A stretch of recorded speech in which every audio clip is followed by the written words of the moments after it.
una gurona di bicchieri. Per fare una gurona di bicchieri ti ci vuole parecchi bicchieri di carta, un frigetto e una pistola in coda. Appronta tutti i bicchieri. Appiccica di quelli in coda l'uno in dentro all'altro.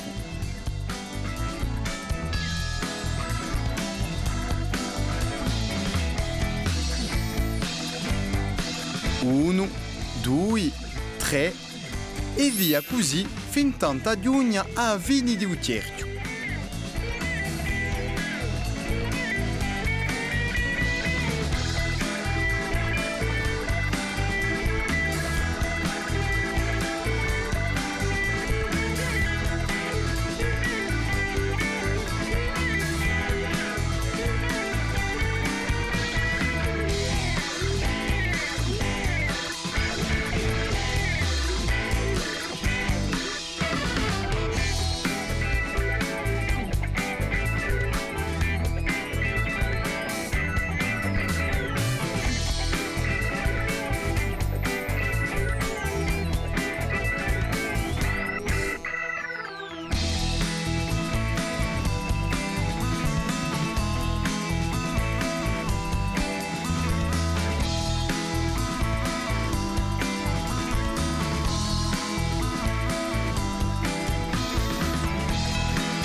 Taglia una bella misura di frigetto.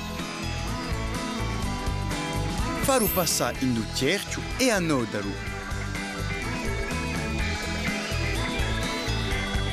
Appendi a gurona con il frigetto.